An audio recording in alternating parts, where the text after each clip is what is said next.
আমরা দুজনে ডিসাইড করেছিলাম পুরী যাচ্ছি যখন, যেটুকু আমাদের পুরী সম্পর্কে আইডিয়া আছে, যে যে জায়গাগুলোতে ঘুরে দেখা যেতে পারে, সেই জায়গাগুলো সবটাই আমরা দেখব। আর আমি রেডি হচ্ছিলাম বাসে বসে, কারণ আমাদের ঘুম থেকে উঠতে একটু দেরি হয়ে গিয়েছিল।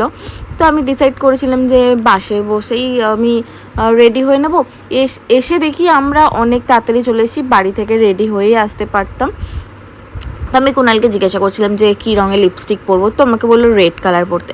দিনের বেলার জন্য রেডটা বড্ড বেশি ভাইব্রেন্ট হয়ে যেত, আমি সবসময় একটু ডার্ক লিপস্টিক পরতে পছন্দ করি না। তো দেখলাম পরার পরে ভালোই লাগছিল। তো খুব সুন্দর একটা মোমেন্ট ক্রিয়েট হয়েছিল। এত পাখিগুলো যখন জলের মধ্যে ছিল, দেখে মনে হচ্ছিল যেন কোনো আর্টিফিশিয়ালের পাখি জলের মধ্যে ভাসছে। তো আমরা একটা জায়গায় দাঁড়িয়েছিলাম, তো যেখানে দেখাচ্ছিল এই কোরাল, তারপরে কিছু স্টোন, অ্যাস্ট্রোলজি, এগুলো ওর শামুকের ভিতর থেকে বার করে আমাদেরকে দেখাচ্ছিল।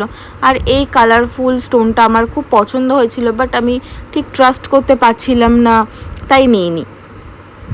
খুব ভালো লাগছিল। আমাদেরকে অনেকে বলেছিল যে এই জায়গাটা অতটাও ভালো লাগবে না, বোর হবে, একটু এক্সপেন্সিভ, বাট আমরা ডিসাইড করেছিলাম আমরা আবার কত বছর পরে আসবো কি না, যদি কখনো আসি এই জায়গাটা যদি এক্সপ্লোর করতে না ইচ্ছা হয়, তো দুজনে যখন আছি, দুজন মিলে যখন এনজয় করতে পারছি, যেতে পারবো, সুযোগ আছে, তো একবার ঘুরে দেখা যেতেই পারে।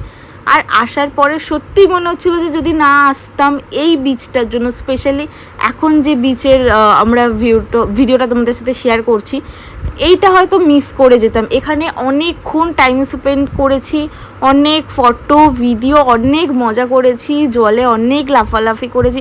আর এত সুন্দর একটা অ্যাটমসফিয়ার ছিল না, মনে ছিল যেন ওখান থেকে না আসি, ওখানেই একটা হোটেল নিয়ে থেকে যাই। দিন সন্ধ্যেবেলা একটু ঘুরতে বেরিয়েছিলাম, আর এখানে একটা বরের গাড়ি যাচ্ছিল, এত সুন্দর।